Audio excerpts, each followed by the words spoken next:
उत्तरकाशी सुरंग हादसे पर राहत और बचाव कार्य हुआ तेज। प्रधानमंत्री नरेंद्र मोदी ने फिर ली मुख्यमंत्री धामी से स्थिति की जानकारी। बचाव अभियान में शामिल हुए इंटरनेशनल टनलिंग अंडरग्राउंड स्पेस के अध्यक्ष।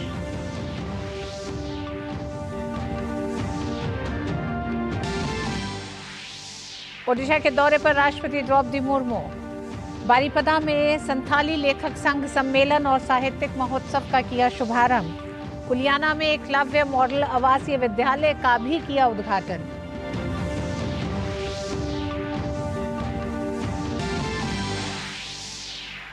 राजस्थान चुनाव में आज भी प्रचार जोरों पर। प्रधानमंत्री नरेंद्र मोदी ने राजस्थान के पाली और पीलीबाग में चुनावी सभा को किया संबोधित।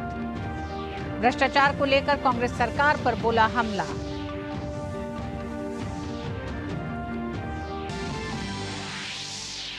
अमित शाह ने तेलंगाना में संभाली प्रचार की कमान। वारंगल और जगत्याल में की जनसभा। परिवारवाद को लेकर केसीआर, ओवैसी और कांग्रेस पर साधा निशाना।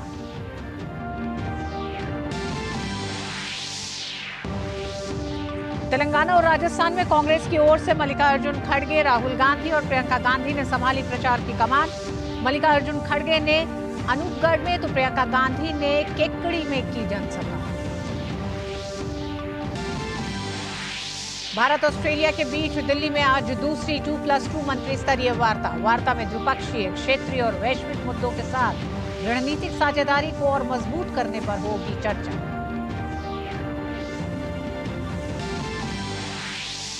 गोवा में आज से शुरू होगा फिल्मों का महाकुंभ। सूचना प्रसारण मंत्री अनुराग ठाकुर करेंगे अंतर्राष्ट्रीय फिल्म महोत्सव का उद्घाटन।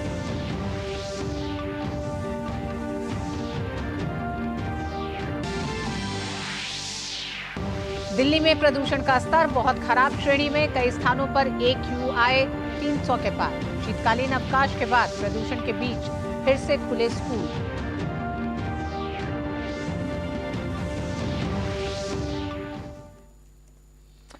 नमस्कार, आप देख रहे हैं DD न्यूज। मैं हूं ऋतु वर्मा। खबरों को विस्तार से देखते हैं। शुरुआत करेंगे सबसे पहले चुनावी राज्यों से जुड़ी कुछ खबरों के साथ।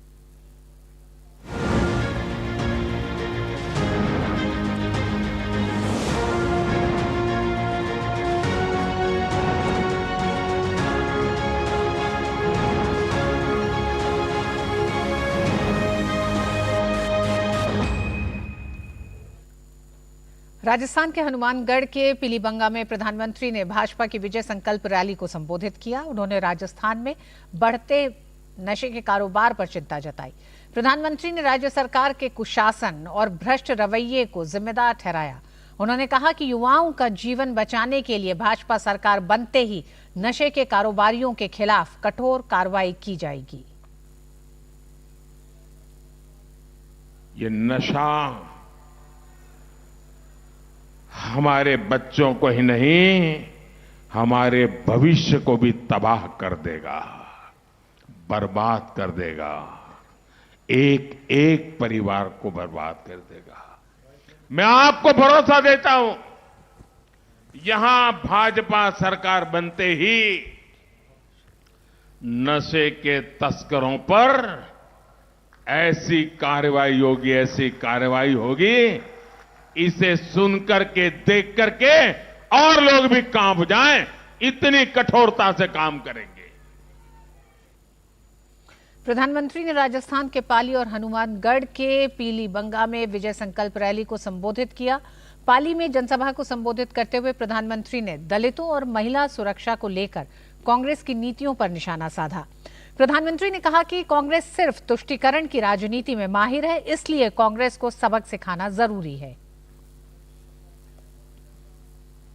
तुष्टीकरण की राजनीति का असर क्या होता है, इसको राजस्थान ने बीते 5 वर्षों में झेला है। कांग्रेस ने राजस्थान को दंगों में झोंक दिया। दंगों और आतंक की मानसिकता रखने वालों के हौसले बुलंद हो गए। सौहार्द की इस धरा पर ऐसी घटनाएं हुई जिनके बारे में कभी कल्पना भी हम नहीं कर सकते थे।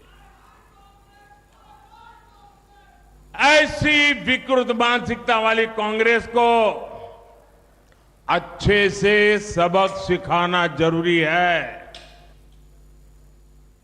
प्रधानमंत्री ने कहा कि कांग्रेस सिर्फ एक परिवार के बारे में सोचती है। कांग्रेस की महिला और दलित विरोधी सोच घमंडिया गठबंधन के लोग समय समय पर देते रहते हैं, लेकिन कांग्रेस ने कभी भी ऐसे लोगों का विरोध नहीं किया। कानीवाड़ा में हनुमान जी का प्राचीन मंदिर है। उस हनुमान जी के प्राचीन मंदिर में पीढ़ियों से दलित समाज के ही पुजारी होते हैं, भगवान की पूजा करते हैं और सब लोग जाकर के वहां आशीर्वाद लेते हैं, प्रसाद आरोग्य करते हैं। ऐसी प्रेरणादायी भूमि पर कांग्रेस के संरक्षण में दलितों को निशाना बनाया जा रहा है। आप देखिए, महिलाओं और दलितों को लेकर ये कैसी कैसी भाषा का उपयोग कर रहे हैं। कुछ दिन पहले ही बिहार में घमंडिया गठबंधन के एक नेता, वो वहां के मुख्यमंत्री हैं, उन्होंने दलित समाज के एक पूर्व मुख्यमंत्री के लिए ऐसी अभद्र भाषा बोली, ऐसी अभद्र भाषा बोली, कोई सामान्य नागरिक भी बातचीत में भी ऐसा नहीं बोल सकता। वो विधानसभा के फ्लोर पर बोल रहे थे। प्रधानमंत्री ने दावा किया कि राजस्थान की जनता कांग्रेस के भ्रष्टाचार, अत्याचार, दलित किसान और महिला विरोधी काम से तंग आ चुकी है और इस विधानसभा चुनाव में जादूगर की नैया डूबनी तय है। जिनकी नैया को जनता ने डुबाने का ठान लिया है, वो कांग्रेस पैसे देकर अखबारों में फर्जी लहर चलवा रही है। और जादूगर साहब, आपका जादू आपकी काली कमाई के सच को दबा नहीं सकता है। ये पाप से आपको बचा नहीं सकता है। जिन युवाओं का भविष्य पेपर लीक करके बेचा गया है, उस पर यह जादू नहीं चलेगा। जिन कर्मचारियों को ट्रांसफर पोस्टिंग के नाम पर लूटा गया है, परेशान किया गया है, उन पर यह जादू नहीं चलेगा। प्रधानमंत्री आज शाम को बीकानेर में अब से थोड़ी देर के बाद रोड शो करेंगे। बीजेपी अध्यक्ष जेपी नड्डा भी आज राजसमंद में जनसभा को संबोधित किया। इसके बाद नड्डा उदयपुर में जनसभा करेंगे। इसके अलावा कई केंद्रीय मंत्री और राज्यों के मुख्यमंत्रियों को भी बीजेपी ने स्टार प्रचारक की लिस्ट में शामिल किया है, जो लगातार राजस्थान में विजय संकल्प सभा के जरिए पार्टी का प्रचार करने में जुटे हैं। राजस्थान के चुनाव प्रचार में भ्रष्टाचार और महिलाओं पर अत्याचार जैसे मुद्दों को लेकर बीजेपी हर गली मोहल्लों में पैदल प्रचार कर रही है। डीडी न्यूज संवाददाता विशाल बेरिस्टो ने बीकानेर में भाजपा कार्यकर्ताओं से प्रचार अभियान की जानकारी ली।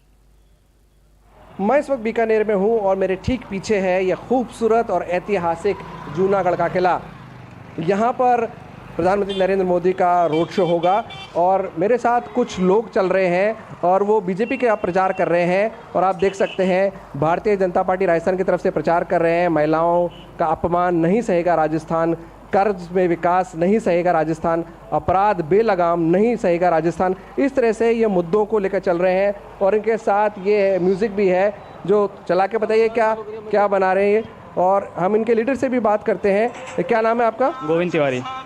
गोविंद जी, बताइए कि किस तरह से आप लोगों से बातचीत कर रहे हैं? मैं बातचीत कर रहा हूँ लोगों से कि यहाँ पे जो भ्रष्टाचार हो रहा है, जब कांग्रेस सरकार आई थी तो उन्होंने एक वादा किया था कि मैं 8 दिन के अंदर किसान का कर्ज माफ़ करूँगा, और जो कि किसान 5 साल निकल गए, अभी तक कर्ज माफ़ नहीं हुआ है। ठीक है, किसान की ज़मीन हड़प ली गई। यहाँ पे आए दिन भ्रष्टाचार होता है, जो बच्ची हैं उनसे रेप होते हैं, उस पर कोई सुनवाई नहीं होती है। और यहाँ के जो देखा जाए कि अभी उदयपुर में एक कन्हैयालाल की हत्या कर दी गई थी, ठीक है, उस पर कोई वो नहीं, हत्यारे खुलेआम घूमते हैं। ठीक है, और यही सब हमारे मुद्दे हैं। यहाँ पे भ्रष्टाचार, सबसे ज़्यादा भ्रष्टाचार है। तो जैसे कि आपने सुना है, इन तमाम मुद्दों को लेकर अपराध, कानून व्यवस्था, पेपर लीक, भ्रष्टाचार, इन सब मुद्दों को लेकर ये चल रहे हैं और अलग अलग ज़िलों में राजस्थान में इस तरह से ये लोग चल रहे हैं। अपने साथ एक म्यूज़िक सिस्टम भी लेकर चलते हैं जिसके अंदर बीजेपी का प्रचार हो रहा है और ये तमाम लोग बीजेपी के लिए वोट मांग रहे हैं और क्यों बीजेपी को वोट देना चाहिए ये लोगों को कन्विंस कर रहे हैं।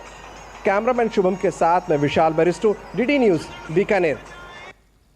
कांग्रेस महासचिव प्रियंका गांधी ने राजस्थान के केकड़ी में जनसभा को संबोधित करते हुए कहा कि आपको सोचना पड़ेगा कि धर्म और जाति की बात चुनाव के समय क्यों होती है।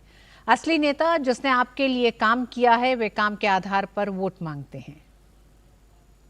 धर्म की बात और जाति की बात चुनाव के समय क्यों होती है? जो नेता ये बात चुनाव के समय कर रहा है, इसका मतलब है कि उसके आधार पर आपसे वोट मांग रहा है। तो कह रहा है कि भाई धर्म के आधार पर वोट दो या अपनी जाति के आधार पर वोट दो, तो इसका मतलब है कि काम के आधार पर मांग नहीं सकता। राजस्थान में होने वाले विधानसभा चुनाव के लिए प्रचार तेज हो गया है। सभी पार्टियों के दिग्गज अपने अपने प्रत्याशी के समर्थन में प्रचार के लिए मैदान में उतरे हुए हैं। इसी कड़ी में अनूपगढ़ में कांग्रेस के राष्ट्रीय अध्यक्ष मल्लिकार्जुन खड़गे ने चुनावी जनसभा को संबोधित किया। और राजस्थान में होने वाले विधानसभा चुनाव से पहले कांग्रेस नेता सुप्रिया श्रीनेत ने कहा कि कांग्रेस ने कड़ी मेहनत की है और उसी के आधार पर पार्टी वोट मांग रही है। कांग्रेस नेता ने कहा कि राजस्थान में अशोक गहलोत के नेतृत्व में सरकार ने बेहतरीन काम किया है। हम राजस्थान में सरकार में हैं, हमारा एक काम का ट्रैक रिकॉर्ड रहा है। हमने जी तोड़ मेहनत करी है और बड़ी शिद्दत से ईमानदारी से काम किया और उसी के बूते पर आज जनता से वोट मांग रहे हैं। हम भटकाने वाले मुद्दों पे बात नहीं कर रहे हैं, हम अनर्गल आरोप नहीं लगा रहे हैं। कांग्रेस सरकार ने अशोक गहलोत जी के नेतृत्व में बेहतरीन काम किया है। हर तबके के लिए किया है, हर वर्ग के लिए किया है, हर उम्र के लिए किया है, हर समुदाय के लिए किया है, हर जाति के लिए किया है। और हम डंके की चोट पर अपना काम करके जनता से पुनः आशीष मांग रहे हैं कि उस काम को बढ़ा सके। केंद्रीय गृह मंत्री अमित शाह ने तेलंगाना के जगत्याल में एक जनसभा को संबोधित किया। उन्होंने केसीआर पर हमला करते हुए कहा कि भाजपा की सरकार आते ही हम तेलंगाना में मुसलमानों को दिया गया 4% का आरक्षण खत्म कर देंगे और यह आरक्षण ओबीसी और SC/ST को दे देंगे। केंद्रीय मंत्री ने कहा कि भाजपा प्रदेश में पिछड़े वर्ग के व्यक्ति को मुख्यमंत्री बनाएगा। भाइयों और बहनों, हमने तय किया है कि भारतीय जनता पार्टी की सरकार बनते ही ये 4% मुस्लिम आरक्षण हम समाप्त कर देंगे और ये 4% मुस्लिम आरक्षण का जो सीट बचता है वो ST, OBC और ST में देकर उनको न्याय करने का काम ये भारतीय जनता पार्टी की सरकार करेगी। तो भारतीय जनता पार्टी ने तय किया है कि बैकवर्ड क्लास का CM तेलंगाना को देने का काम ये भारतीय जनता पार्टी करेगी। केंद्रीय मंत्री और तेलंगाना भाजपा प्रमुख जी किशन रेड्डी ने हैदराबाद के सनत नगर विधानसभा में भाजपा उम्मीदवार मैरी शशिधर रेड्डी के समर्थन में रोड शो किया। जी किशन रेड्डी ने कांग्रेस पर निशाना साधते हुए कहा कि कांग्रेस ने अपने घोषणा पत्र में किए गए वादों को कभी पूरा नहीं किया है। कांग्रेस के नेता झूठी गारंटी देते हैं। कांग्रेस पार्टी कर्नाटक में 5 गारंटी के नाम पर सत्ता में आया है, मगर 5 गारंटीज अमल नहीं कर रहे, इंप्लीमेंट नहीं कर रहे, पूरा फेल्यूर हो गया। कर्नाटक का हर वर्ग कांग्रेस के खिलाफ है, मगर उनका जो गारंटीज है गारंटीज इंप्लीमेंटेशन नहीं कर रहे। मगर कांग्रेस पार्टी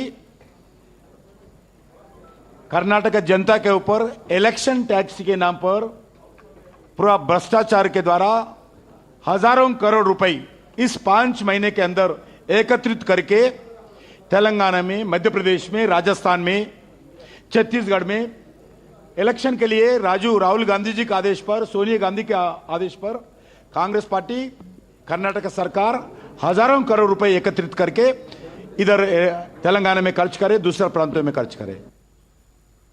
उधर निर्वाचन आयोग ने मध्य प्रदेश के भिंड जिले में अटेर विधानसभा क्षेत्र के मतदान केंद्र किशुपुरा नंबर 3 पर पुनः मतदान के आदेश दिए हैं। पुनः मतदान 21 नवंबर को सुबह 7 बजे से लेकर शाम 6 बजे तक होगा। इसके लिए मतदान अधिकारी आवश्यक सामग्री के साथ आज रवाना हो गए। पुनः मतदान में मतदाताओं के बाएं हाथ की मध्यमा उंगली में स्याही लगाई जाएगी। और वक्त छोटे से ब्रेक का। आप देखते रहिए डीडी न्यूज। अब क्या देख रहे हो पापा? तुम कहते हो ना कि स्टॉक मार्केट में बहुत सोच समझकर इन्वेस्ट करना चाहिए, बस थोड़ा सा ज्ञान ले रहा हूं। किससे? हर एक स्टॉक्स एक्सपर्ट है, मस्त एजुकेशनल वीडियोस बनाता है और अच्छी इन्वेस्टमेंट की टिप्स भी देता है। पापा इन वीडियोस पे ना जाएं, अपना रिसर्च खुद करें या सेबी रजिस्टर्ड इन्वेस्टमेंट एडवाइजर से संपर्क करें। एजुकेशन के नाम पर कुछ इन्फ्लुएंसर्स अक्सर इन्वेस्टर को मिसगाइड करते हैं, नुकसान आपका होगा। सोच कर समझ कर इन्वेस्ट कर। राष्ट्रपति द्रौपदी मुर्मू ओडिशा के दौरे पर हैं। राष्ट्रपति आज बारीपदा में अखिल भारतीय संथाली लेखक संघ सम्मेलन और साहित्यिक महोत्सव के उद्घाटन सत्र में शामिल हुई। इस दौरान ओडिशा के राज्यपाल रघुवर दास, केंद्रीय जनजातीय कार्य राज्य मंत्री विश्वेश्वर टूडू, ओडिशा राज्य के शिक्षा मंत्री सुदाम मरांडी भी मौजूद रहे। कार्यक्रम को संबोधित करते हुए राष्ट्रपति ने कहा कि विश्व की जितनी भी भाषाएं हैं उनमें सबसे सहज भाषा का रूप में संथाली भाषा मानी जाती है और आज ऑल इंडिया संथाल लेखक समिति के द्वारा संथाली भाषा को मजबूत करने का जो भी प्रयास किया जा रहा है वो भी बेजोड़ है। उन्होंने संगठन की सराहना करते हुए कहा कि संथाली भाषा को विश्व स्तर पर पहचान दिलाने के लिए संगठन कड़ी मेहनत कर रहा है। उत्तर प्रदेश के जिले रायबरेली पहुंचे पूर्व राष्ट्रपति और एक राष्ट्र एक चुनाव समिति के अध्यक्ष रामनाथ कोविंद ने कहा कि मैंने राष्ट्रीय स्तर पर पंजीकृत सभी राजनीतिक दलों से संपर्क किया है और उनके सुझाव मांगे हैं। हर राजनीतिक दल ने कभी ना कभी इसका समर्थन किया है। हम अनुरोध कर रहे हैं कि सभी दल इसके लिए समर्थन दें क्योंकि ये देश के लिए फायदेमंद है। ये राष्ट्रीय हित का मामला है। इसका सबसे बड़ा फायदा आम जनता को होने वाला है। इसमें किसी भी राजनीतिक दल का कोई लेना देना नहीं है। एक एग्जाम्पल हम आपको देते हैं। आप बड़े विद्वान मीडिया के लोग हैं, आप इस पर सोचिएगा कि ये प्रथा यदि लागू होती है तो उसका जो भी केंद्र में राजनीतिक दल सत्ताधारी दल होगा उसको फायदा होगा, वो चाहे बीजेपी हो, चाहे कांग्रेस हो या दूसरे राजनीतिक दल हो। इसमें किसी प्रकार का भेदभाव नहीं है और उससे सबसे बड़ा जो फायदा होने वाला है वो आम जनता को होने वाला है। वो जितना रेवेन्यू जो आएगा, जितनी बचत होगी जा करके, वो आपके विकास कार्यों में लगाया जा सकता है। और कुछ खबरें क्रिकेट के मैदान की भी। आईसीसी विश्व कप के फाइनल में मिली हार से टीम इंडिया के सदस्य काफी निराश हैं। फाइनल के बाद प्रधानमंत्री नरेंद्र मोदी ने टीम के सदस्यों के साथ ड्रेसिंग रूम में मुलाकात की।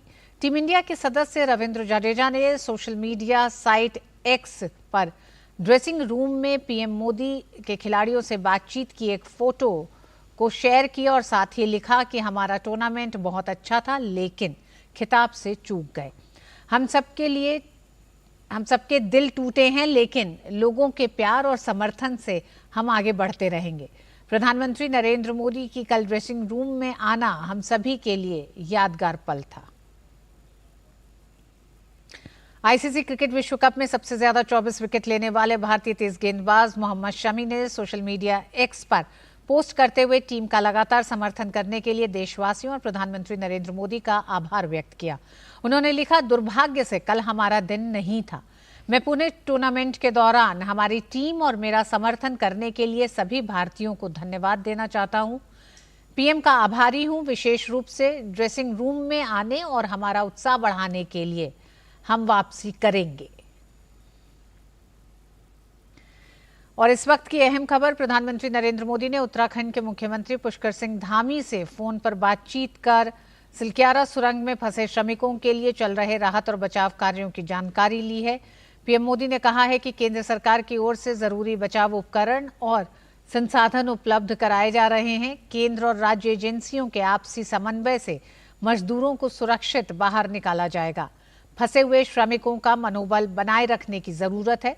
प्रधानमंत्री अब तक 3 बार मुख्यमंत्री से स्थिति की जानकारी ले चुके हैं। पीएमओ की टीम भी मौके का निरीक्षण कर चुकी और लगातार स्थिति पर नजर बनाए हुए है।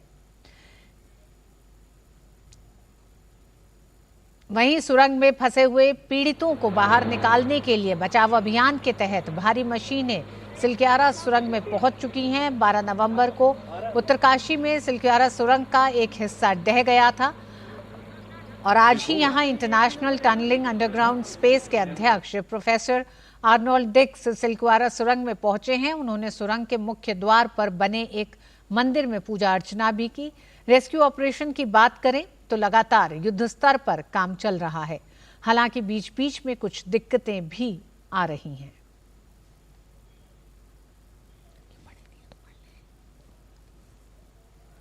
उत्तराखंड के उत्तरकाशी से इंटरनेशनल टनलिंग अंडरग्राउंड स्पेस के अध्यक्ष प्रोफेसर आर्नोल्ड डिक्स ने कहा है कि हम फंसे हुए लोगों को बाहर निकालने जा रहे हैं।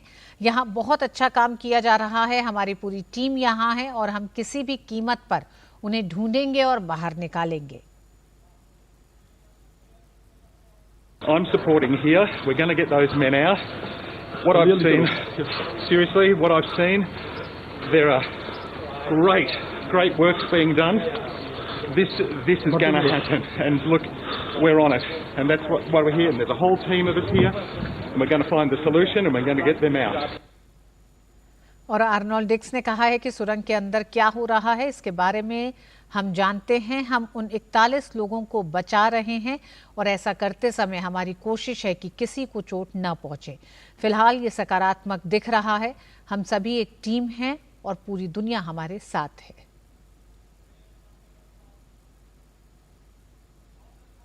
And we are not letting anyone get hurt while they're doing it, but to do that we must be very careful with what we do, and that's why we're all here. That's why we're all talking, and that's why we're going back to the office to discuss. It's like a big 3D picture. So okay, now we have our idea at the top. Now I have to go have another look at the bottom. It's like any complex job, you have to look all around it, from the top, from the bottom, and we need to discuss it. But at the moment, it's looking positive. Uttarakhand में उत्तरकाशी की सिलक्वारा सुरंग में फंसे 41 श्रमिकों को बचाने के लिए डीआरडीओ की रोबोटिक्स मशीन टीम स्थल पर पहुंच चुकी हैं। सुरंग में फंसे श्रमिकों के लिए लगातार बचाव अभियान का काम युद्ध स्तर पर जारी है। और उत्तरकाशी से और अपडेट के लिए हमारे साथ जुड़ गए हमारे साथी संवाददाता ओपी यादव। ओपी, हम लगातार देख रहे हैं बीतते वक्त के साथ खतरा बढ़ता जा रहा है, हालांकि युद्ध स्तर पर बचाव कार्य जारी है। अब रोबोटिक्स मशीन भी सिलक्वारा पहुंच चुकी हैं। क्या इस समय का अपडेट है? जी, आज सुबह डॉक्टर आर्नोल्ड डिक्स यहाँ पहुँचे थे और उन्होंने जो सिलक्वारा सुरंग है उसमें टनल में जो किए जा रहे कार्य हैं उनकी अपडेट्स की जानकारी ली। उसके बाद उन्होंने मीडिया ब्रीफिंग में कहा कि जो कार्य हो रहे हैं उनसे मैं काफ़ी संतुष्ट हूँ और हम इसी स्थिति को देखते हुए आगे बढ़ेंगे। तो निश्चित तौर पर जो बीते 8 दिन में जो कार्य किए जा रहे थे उनकी उन्होंने न केवल प्रशंसा की बल्कि इस कार्य को आगे गति बढ़ाने के लिए अपना खुद का जो एक्सपर्टीज अनुभव है उसको भी सहयोग देकर इस काम को अंजाम तक पहुँचाने की बात कही है। उन्होंने सुरंग का भी जायजा लिया। उसके अलावा जो पहाड़ी है, जो मैं अपने सहयोगी से कहूँगा कि जरा इसका व्यू दिखाएं। ये जो सिलक्वारा सुरंग है उसकी जो ऊपर पहाड़ी है उस पर भी उन्होंने जाके जो भौगोलिक परिस्थिति है उसको भी जांचा। उसके बाद उन्होंने कहा कि जो वर्टिकल ड्रिलिंग के लिए यहाँ 2 पॉइंट बनाए गए वो भी बहुत बेहतरीन चांस है, ताकि हम एक साइड में न काम करके अलग अलग एंगल्स पे काम करें। और इसके बाद उन्होंने नीचे आके जो टनल जी, तो ये हमारे संवाददाता थे जो वहां से अपडेट दे रहे थे। लगातार बचाव कार्य जारी है और आज रोबोटिक्स मशीन भी पहुंच गई हैं। तमाम अंतर्राष्ट्रीय संस्थानों की मदद ली जा रही है इस पूरे अभियान को सफल बनाने के लिए।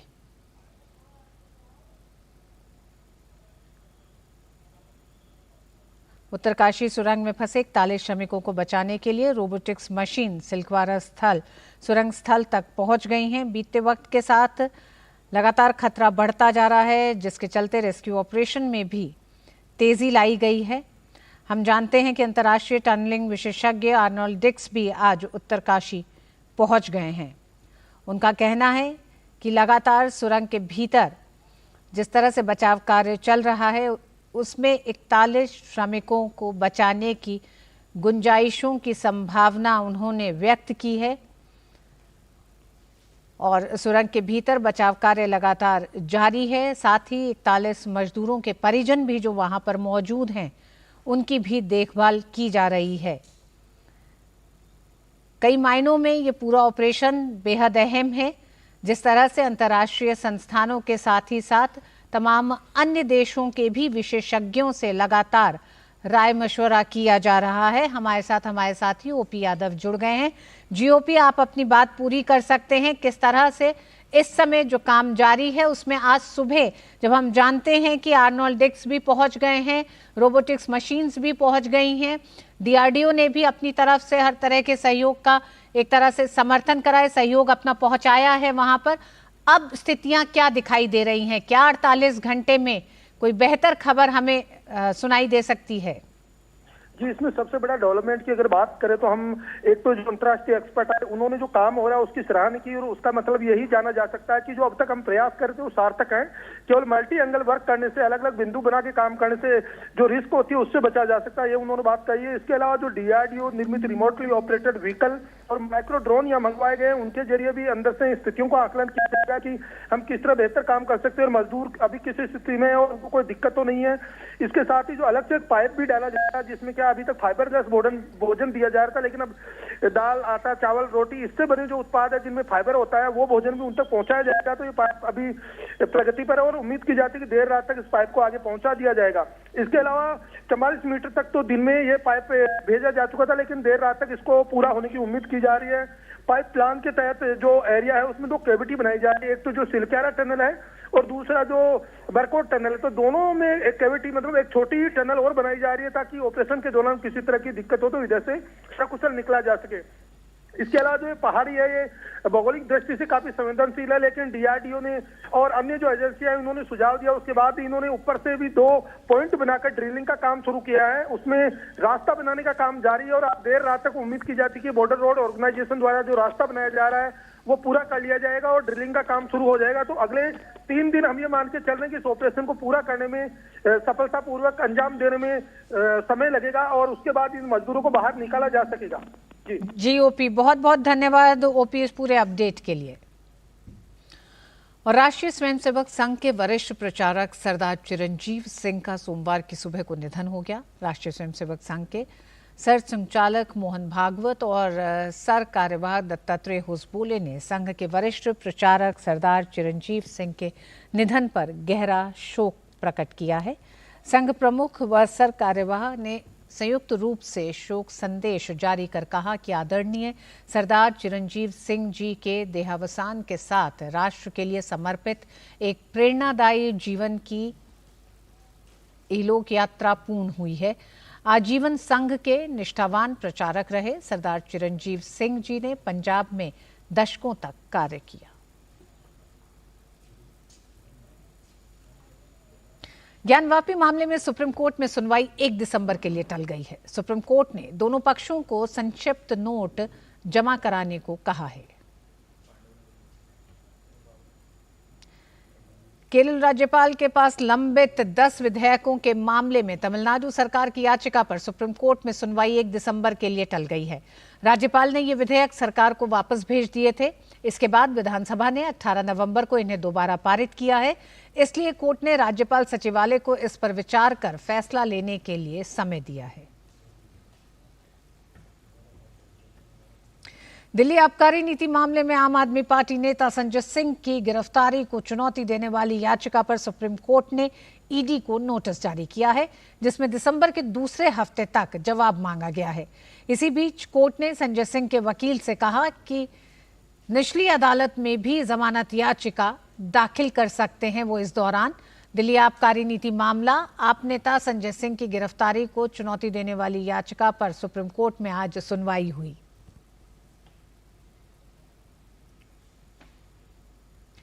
भारत और ऑस्ट्रेलिया के बीच बीते दिनों आपसी संबंधों को व्यापक रणनीतिक साझेदारी में बदला गया है और उसके बाद आज से दोनों देशों के बीच 2+2 मंत्री स्तरीय वार्ता होने जा रही है। वार्ता में द्विपक्षीय, क्षेत्रीय और वैश्विक मुद्दों पर चर्चा होगी। साल 2021 में दोनों देशों के बीच पहली बार 2+2 मंत्री स्तरीय वार्ता की शुरुआत हुई थी, जिसकी दूसरी बैठक आज दिल्ली में होगी। इस बेहद महत्वपूर्ण वार्ता के लिए आज सुबह ऑस्ट्रेलियाई विदेश मंत्री पेनी वोंग दिल्ली पहुंच गई।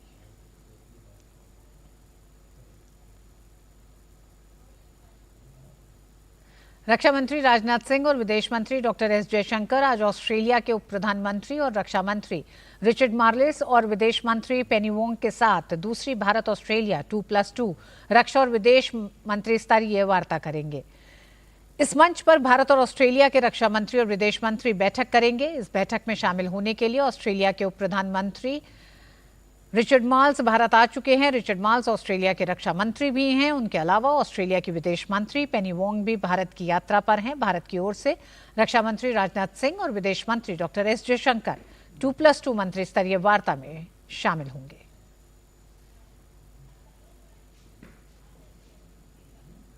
ऑस्ट्रेलियाई उप प्रधानमंत्री रिचर्ड मार्ल्स भारतीय सैनिकों को श्रद्धांजलि देने के लिए इंडिया गेट की नेशनल वॉर मेमोरियल में बनी अमर जवान ज्योति पहुंचे और जवानों को श्रद्धांजलि दी।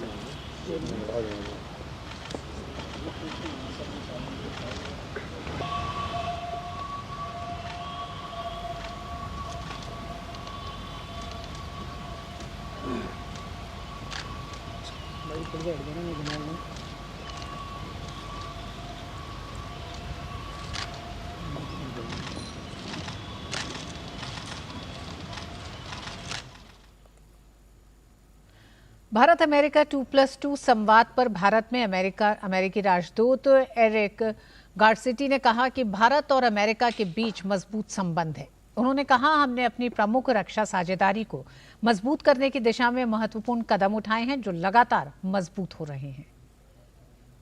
We also made important steps forward in strengthening our major defense partnership, which continues to grow, increasing acceleration that we've seen through initiatives like the Roadmap for U.S.-India Industrial Cooperation, the U.S.-India Defense Acceleration Ecosystem, so INDEX and IDEX, and expanded collaboration and cooperation in emerging domains.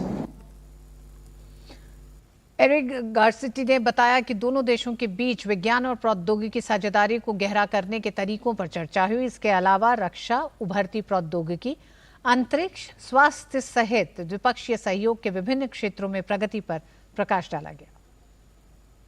Also made important steps forward in strengthening our major defense partnership, which continues to grow, increasing acceleration that we've seen through initiatives like the Roadmap for U.S.-India Industrial Cooperation, the U.S.-India Defense Acceleration Ecosystem, so INDEX and IDEX, and expanded collaboration and cooperation in emerging domains. भारतीय पुरातत्व सर्वेक्षण द्वारा 19 से 25 नवंबर के बीच आयोजित विश्व विरासत सप्ताह समारोह कार्यक्रम में शामिल होने के लिए वित्त मंत्री निर्मला सीतारमण तमिलनाडु में मदुरई के त्यागराजर कॉलेज पहुंची। इस दौरान केंद्रीय मंत्री ने उद्घाटन सत्र को संबोधित किया।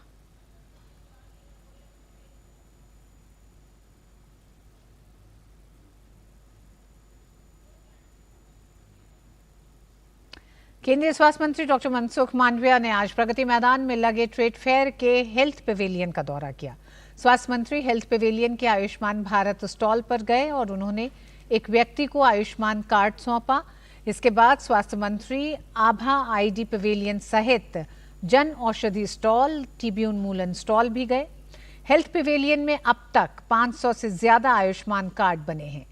स्वास्थ्य मंत्री ने ट्राइब्स इंडिया स्टॉल पर लोकल फॉर वोकल के तहत एक सदरी भी खरीदी और यूपीआई से पेमेंट भी किया।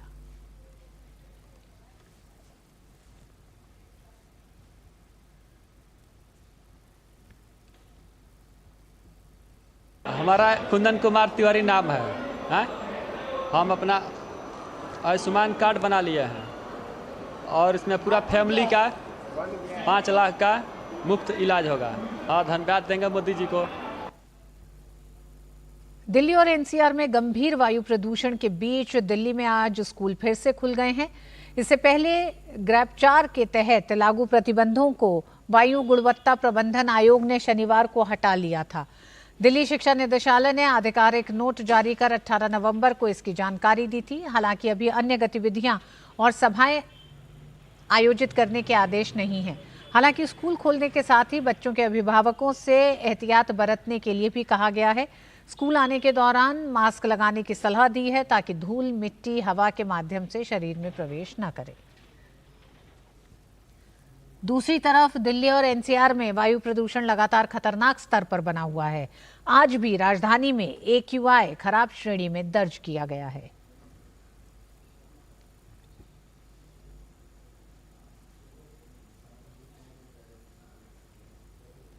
बिहार में कानून व्यवस्था लगातार बिगड़ती जा रही है। लखीसराय जिले में छठ पूजा के समापन पर बड़ी वारदात हुई। बेखौफ अपराधी ने एक परिवार पर ताबड़तोड़ फायरिंग कर दी। इस गोलीबारी में 2 सगे भाइयों की मौके पर ही मौत हो गई और एक लड़की की अस्पताल में मौत हो गई। वहीं इस घटना में 2 लोग घायल हो गए हैं। घायलों का इलाज सदर अस्पताल में भर्ती करवाया गया, लेकिन घायलों की हालत नाजुक होने के कारण सदर अस्पताल से उन्हें पटना रेफर कर दिया गया है। लखीसराय पुलिस ने 3 लोगों को हिरासत में लिया है और पूछताछ की जा रही है।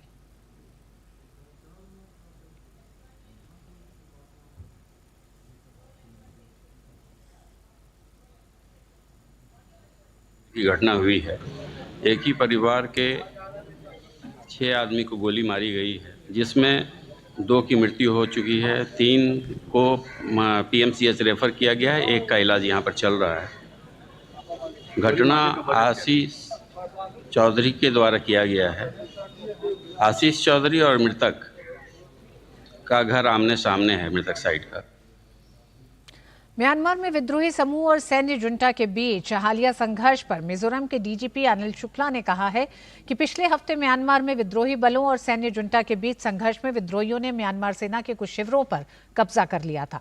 सैन्य बलों के शिविरों पर कब्जे के बाद भारत आए म्यांमार के अब तक कुल 75 सैन्य कर्मियों को उनके देश वापस भेजा जा चुका है। उन्होंने कहा कि मिजोरम पुलिस ने पर्याप्त सुरक्षा तैनात की है और असम राइफल्स के साथ समन्वय भी कर रही है।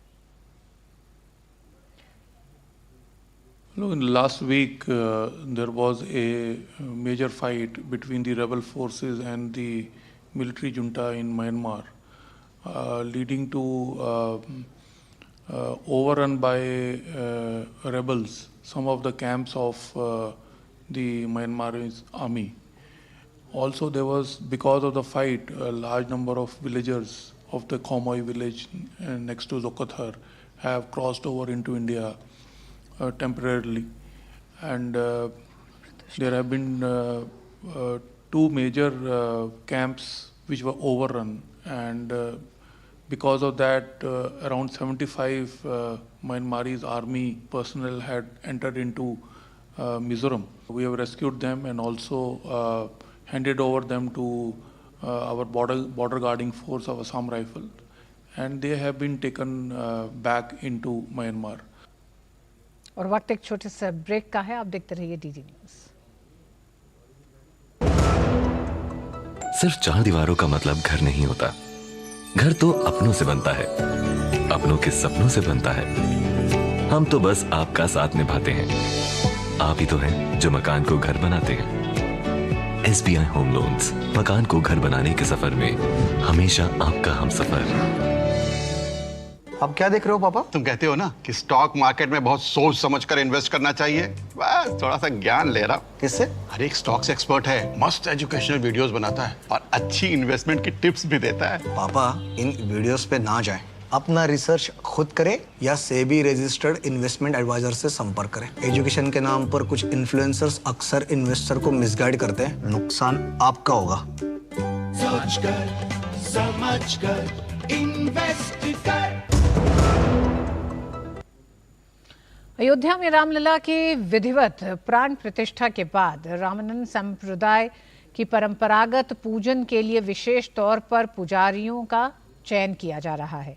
इसी कड़ी में राम जन्मभूमि तीर्थ क्षेत्र ट्रस्ट द्वारा संचालित प्रशिक्षण योजना में शामिल होने के लिए 3000 वटुकों ने ऑनलाइन आवेदन किया है। 225 वटुकों को मेरिट के आधार पर साक्षात्कार के लिए चुना गया है, जिनमें से 20 अर्चकों को चुना जाएगा।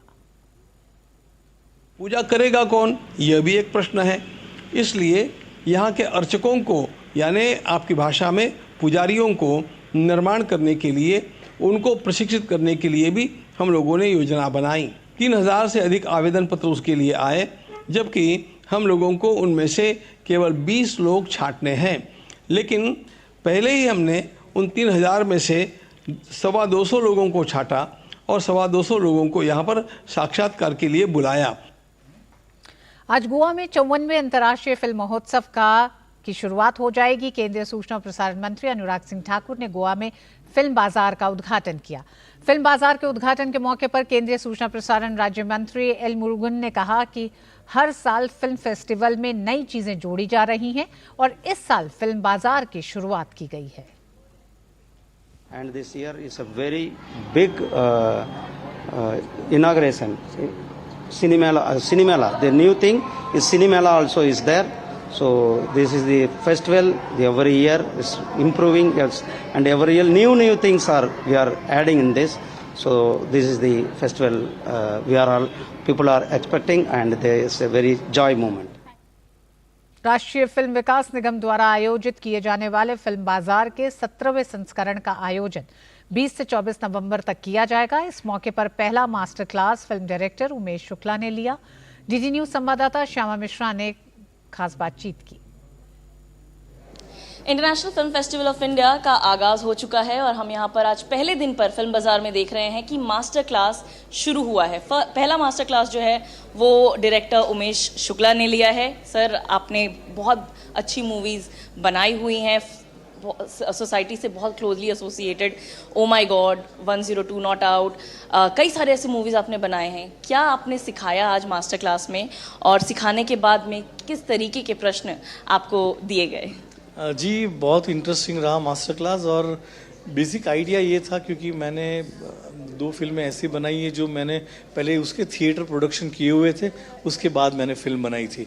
सो I was actually discussing about both the different craft of theatre and a cinema. दोनों कितना अलग है, मतलब फोर्थ वॉल नहीं होती है इन थिएटर, और फिल्म में it's like 360 degree you can move around. So वो क्राफ्ट और उसका शॉर्ट डिवीज़न कैसे होता है, या उसको थिएटर से अगर फिल्म में करते हो तो वो क्राफ्ट कितना अलग होता है, वो मैं समझा रहा था। जैसे अगर प्ले होता है तो 7 या 8 सीन में पूरा प्ले ख़त्म हो जाता है स्टेज पे, और यहाँ पे आपको पॉसिबिलिटी है कि 70, 80, 100, 150 सीन बना सकते हो। तो दोनों क्राफ्ट अपने आप में चैलेंजिंग है और दोनों पे काम करने में मुझे बहुत मज़ा आता है, वही मैंने समझा है। जब आपने ये सब बातें एक्सप्लेन की, कई सारे जो न्यू टैलेंट हैं या जो अपकमिंग फिल्म मेकर्स हैं, एस्पायरिंग फिल्म मेकर्स हैं, किस तरीके के उन्होंने आपसे टिप्स लिए, या कह सकते हैं कि मास्टर क्लास का एक क्रक्स लिया? दे रियली, मुझे तो लगा बहुत एंजॉय किया। मैंने बहुत ही इंटरेक्टिव रखा था। मैंने कुछ स्टूडेंट्स को स्टेज पे बुला के स्टेज की कोरियोग्राफी कैसे होती है और फिल्म में कैसे होता है वो सब भी करवाया, तो उनको और अच्छा लगा। रादर देन जस्ट खाली मैं बोलता रहूँ, उससे अच्छा उनको प्रैक्टिकली करके दिखाया कि ये स्टेज पे होता तो ऐसे कोरियोग्राफी होती, और फिल्म में करना है तो मैं इस तरह से उसको देखता हूँ। 54th एडिशन की बात कर रहे थे इफ़ी की, क्या कहेंगे आप? हर साल की तरह लेकिन इस साल और बेहतर और बड़ा हो चुका है इफ़ी। साथ ही जो CMOT creative minds of tomorrow जो हम चला रहे हैं यहाँ पे, उसके बारे में आप क्या कहेंगे? क्योंकि वो एक ऐसा चंक है जो इंडियन सिनेमा ऐसा बना रहे हैं जो वर्ल्ड लेवल पर जा रहा है। जी, मैं जेन्युइनली कहूँगा कि इस साल जेन्युइनली बहुत बड़ा हो चुका है, क्योंकि मैंने कुछ फिल्में देखी है, क्योंकि because I am a part of grand jury also, तो मैंने सब फिल्में देखी है। तो मुझे लगता है कि ऐसे ऐसे नए नए आइडियाज़ ये नए आजकल का जनरेशन जो लेकर आती है, तो बहुत ही अच्छा लग रहा है कि यार ये हमने कभी नहीं सोचा था, पर इस तरह की फिल्में भी बन रही है। तो ये थे डायरेक्टर उमेश शुक्ला, जिन्होंने बताया कि दिन पे दिन हम देख रहे हैं कि टैलेंट बड़ा होते जा रहा है भारत में, और समय ऐसा है कि टाइम इज़ राइट। हम भारत को जब content hub of the world की तरह कॉइन करने की कोशिश कर रहे हैं, तो ऐसे में ये फिल्म फेस्टिवल या ऐसे कॉम्पिटिशन्स बहुत ज़्यादा फ़ायदेमंद रहेंगे। कैमरा पर्सन संजीव शर्मा के साथ श्यामा मिश्रा, डीडी न्यूज़, गोवा। 9 दिन तक चलने वाले 54वें गोवा अंतर्राष्ट्रीय फिल्म महोत्सव के उद्घाटन पर केंद्रीय मंत्री अनुराग ठाकुर ने कहा कि भारत में मीडिया और एंटरटेनमेंट इंडस्ट्री की ग्रोथ सालाना 20% है। आज हम दुनिया के 5 सबसे बड़े बाजारों में से एक हैं। फिल्म बाजार दक्षिण पूर्व एशिया का ही नहीं बल्कि पूरी दुनिया के बड़े बाजारों में से एक है। में जो ग्रोथ है मीडिया एंड एंटरटेनमेंट इंडस्ट्री की, वो 20% सालाना है, और आज हम दुनिया के 5 सबसे बड़े बाजार में से एक हैं। और जिस तरह से इस बार का रुझान देखा गया है, को प्रोडक्शन में 19 देशों से 142 प्रोजेक्ट्स आना अपने आप में दिखाता है कि लोगों का इंटरेस्ट बहुत बड़ा है। टीम इंडिया की वर्ल्ड कप फाइनल में हार के बाद क्रिकेट फैंस तो मायूस हैं, मगर चुनावी मौसम में राजनीति हंगामा शुरू हो गया है। ऐसे में जहां आम आदमी टीम इंडिया के साथ मजबूती के साथ खड़ा है, तो वहीं हार पर सियासत करने वाले राजनीतिक दलों की मंशा पर सवाल खड़े हो रहे हैं। क्रिकेट वर्ल्ड कप के फाइनल में टीम इंडिया की हार के बावजूद क्रिकेट फैंस टीम इंडिया के साथ एकजुट खड़े हैं, लेकिन खेल के मैदान में भारत की पराजय के बाद राजनीतिक पार्टियों द्वारा शुरू किया गया घमासान चौंकाने वाला है। अहमदाबाद मैच में हार के बाद कांग्रेस पार्टी और उसके सहयोगी दलों की सोशल मीडिया पर भ्रामक जानकारियों के साथ आई प्रतिक्रियाएं देशवासियों को हैरान करने वाली रही हैं। भाजपा ने कांग्रेस पार्टी और उसके सहयोगियों के इस व्यवहार को उनकी खींच और हताशा करार दिया है। कांग्रेस और उसके जो सहयोगी दल हैं, उनकी वैचारिक दिवालियेपन का यह प्रमाण है। कितने निकृष्ट स्तर तक कोई गिर सकता है या कोई कल्पना नहीं कर सकता, तो उस लेवल तक जो है कांग्रेस गिरी हुई है। खेलों के मैदान पर अब 1982 के एशियाड में बहुत बुरी तरह से भारत जो है हॉकी में पाकिस्तान के हाथों हारा। हम जो है 1982 के एशियाड में, उसके बाद विविध ओलंपिक खेलों में, कॉमनवेल्थ के खेल में लगातार भारत पराजित होता रहा। तो क्या इसके लिए श्रीमती इंदिरा गांधी, श्री राजीव गांधी, नरसिंह राव और डॉक्टर मनमोहन सिंह को कभी किसी ने जो है दोष दिया क्या? क्रिकेट विश्व कप के फाइनल में भारत को मिली पराजय पर कांग्रेस पार्टी के नेताओं के व्यवहार पर राजनीतिक विश्लेषक भी हैरानी जता रहे हैं। वरिष्ठ पत्रकार नीलू रंजन के मुताबिक हार जीत खेल का हिस्सा है और खेल को सिर्फ खेल भावना से ही लिया जाना चाहिए। एक दिन कोई एक मैच हारना न हारना, ये खेल में हार जीत लगा रहता है। हर दिन लगातार कोई जीतती नहीं है टीम और हर बार लगातार कोई टीम हारती नहीं। भारत की टीम बहुत अच्छी हो गई, 10 में से 10 जो मैच थे वो भारत की टीम ने जीती। तो ऐसे में आप देखेंगे कि जनता के बीच में इस खेल को लेकर या भारत की हार लेकर कहीं कोई राजनीति नहीं है। अब जो सियासी पार्टियां हैं वो अगर मतलब इस स्तर पर उतर आए तो निश्चित रूप से वो गलत है और जनता इसको देखती भी। अहमदाबाद में 1.25 लाख से अधिक दर्शक दुनिया भर से आकर टीम इंडिया का मनोबल बढ़ा रहे थे, लेकिन टीम इंडिया की हार के बाद इसका मजाक उड़ाना या सियासी फायदे के लिए इसका इस्तेमाल करना कम से कम सकारात्मक राजनीति का उदाहरण तो नहीं है। क्रिकेट विश्व कप के सफल आयोजन के साथ ही अन्य अंतर्राष्ट्रीय खेल प्रतियोगिताओं की मेजबानी के लिए भारत की दावेदारी बहुत मजबूत हुई है। ब्रांड भारत जहां उभर रहा है, वहीं कांग्रेस पार्टी और उसके सहयोगी दलों द्वारा भारत की पराजय पर सियासत करना काफी अफसोसनाक है। खेल का मैदान देश की एकता और भाईचारे को बढ़ाने का मंच होता है, न कि सियासी रोटी सेकने का कोई मौका। अच्छा होता कि कांग्रेस पार्टी खेल को खेल रहने देती। रमाकांत के साथ देवेंद्र रावत, नई दिल्ली, डीडी न्यूज। और अब बुलेटिन में बात विकसित भारत संकल्प यात्रा की।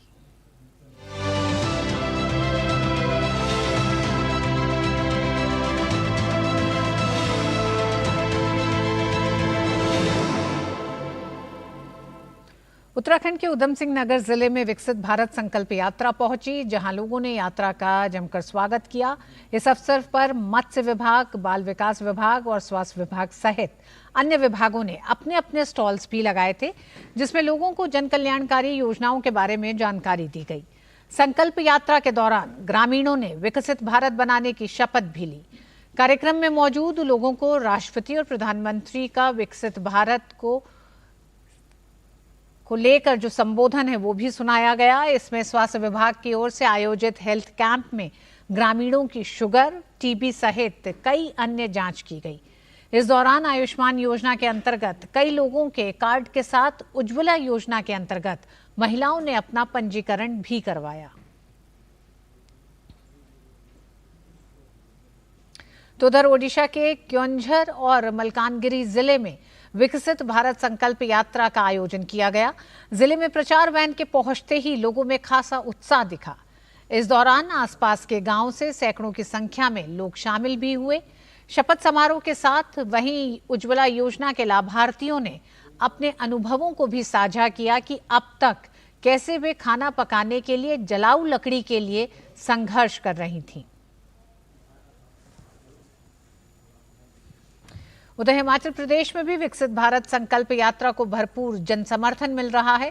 इस यात्रा के पहले चरण में 3 जनजातीय जिलों जिनमें किन्नौर, चंबा और लाहौल स्पीति में विकसित भारत संकल्प यात्रा निकाली जा रही है। बीते दिनों राज्यपाल शिव प्रताप शुक्ल ने चंबा जिले से इस यात्रा को हरी झंडी दिखाकर रवाना किया था। समावेशी विकास के दृष्टिकोण पर आधारित इस यात्रा के माध्यम से ये सुनिश्चित करने का भी प्रयास किया गया है कि सरकार की योजनाओं का लाभ सभी तक पहुंचे। देश भर की तरह हिमाचल प्रदेश में भी विकसित भारत संकल्प यात्रा को भरपूर जन समर्थन मिल रहा है। पहले चरण में 3 जनजातीय जिलों किन्नौर, चंबा और लाहौल स्पीति में विकसित भारत संकल्प यात्रा निकाली जा रही है। 15 नवंबर को राज्यपाल शिव प्रताप शुक्ल ने चंबा जिले के भरमौर से हरी झंडी दिखाकर यात्रा को रवाना किया था। इसी क्रम में शुक्रवार को किन्नौर जिले के सुंगरा ग्राम पंचायत में स्थानीय लोगों ने उत्साहपूर्ण तरीके से यात्रा का स्वागत किया। उपस्थित लोगों को केंद्र की जनजातीय कल्याण की योजनाओं की जानकारी दी गई। दूसरी तरफ स्पीति के लोसर में भी जनजातीय समुदाय के लोगों ने रंगारंग नृत्य प्रस्तुत कर यात्रा का स्वागत किया।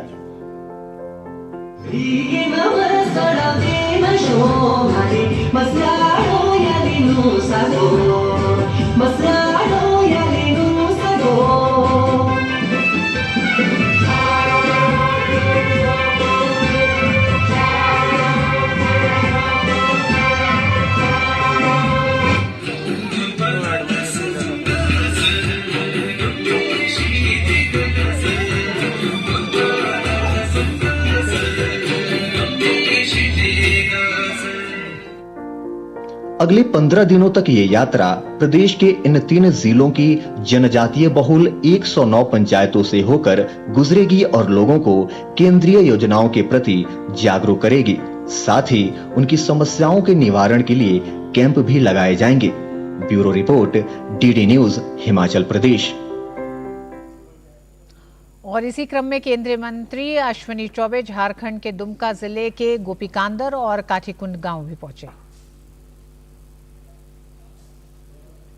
प्रधानमंत्री नरेंद्र मोदी का जनजातीय समुदायों से आत्मीय लगाव रहा है।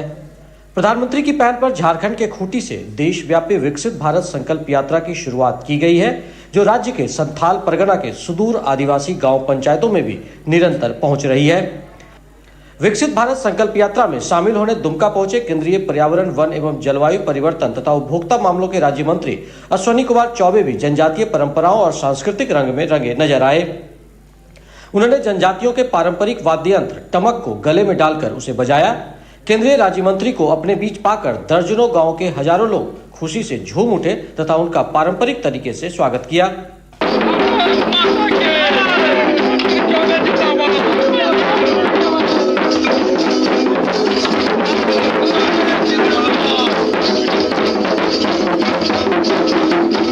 विकसित भारत संकल्प यात्रा कार्यक्रम के क्रम में केंद्रीय राज्य मंत्री दुमका जिले के गोपीकांदर और काठीकुंड के उन सुदूरवर्ती गांवों में भी पहुंचे जो कभी घोर नक्सल प्रभावित क्षेत्र माने जाते थे। इस दौरान उन्होंने ग्रामीणों से संवाद करते हुए कहा कि प्रधानमंत्री ने पूरे देश के जनजातीय आदिवासी भाई बहनों और समाज के विभिन्न वर्गों को विकास की मुख्य धारा से जोड़ने के लिए देश के लगभग 250 जिलों में विकसित भारत संकल्प यात्रा की शुरुआत की है। इस यात्रा में यह जो विकसित भारत संकल्प यात्रा, इसका संकल्प गांव-गांव में दिला रहा हूँ और इसका उद्देश्य है कि जो भारत सरकार की केंद्र की योजना है वो गरीबों तक पहुँचे। श्री चौबे ने इस दौरान लोगों को केंद्र प्रायोजित योजनाओं की जानकारी दी, साथ ही उन्हें योजनाओं का लाभ लेने के लिए प्रेरित भी किया। संवाद के क्रम में केंद्रीय राज्य मंत्री ने स्थानीय लोगों से उनकी सफलता की कहानी भी सुनी, जिससे उनके जीवन में क्रांतिकारी सुखद बदलाव आए हैं। केंद्रीय राज्य मंत्री ने इस दौरान लोगों को राष्ट्रीय एकता और अखंडता को अक्षुण्ण रखने और देश के सतत विकास में भागीदारी निभाने की शपथ भी दिलाई। भारत की एकता सम्मान करेंगे, नागरिक होने का कर्तव्य निभाएंगे। मैं इसको नोट करो वीडियो साहब, और मुझे 15 दिनों के अंदर डीडीसी के माध्यम से इस दौरान केंद्रीय राज्य मंत्री ने कहा कि साल 2047 तक विकसित भारत के संकल्प को पूरा करने के लिए जो संकल्प यात्रा शुरू हुई है, यह मातृशक्ति, युवा शक्ति और श्रमिक शक्ति के उत्थान के साथ पूरी होगी। उन्होंने कहा कि यह यात्रा लोक जागरण और लोक सहभागिता के लिए अहम है, ताकि दूर दराज में निवास करने वालों तक विकास की किरण पहुंच सके। प्रधानमंत्री नरेंद्र भाई मोदी जी के नेतृत्व में इस यात्रा को निकाल करके सुदूर जनजातीय क्षेत्र में रहने वाले वंचित समाज, शोषित समाज, पीड़ित समाज, ऐसे गरीबों का जो उनकी गरीबी कैसे उन्मूलन हो, उसके लिए चिंता किया है। इसमें कोई संदेह नहीं कि विकसित भारत संकल्प यात्रा संथाल परगना के आदिवासी समाज के लोगों में विकास की नई उम्मीद, नया विश्वास पैदा कर रही है और आने वाले समय में यह यात्रा विकसित राष्ट्र के संकल्प को पूरा करने में मील का पत्थर साबित होगी। दुमका से आर.के. नीरज के साथ मैं दिवाकर कुमार। और इस बुलेटिन में बस इतना ही। मुझे दीजिए अनुमति। नमस्कार।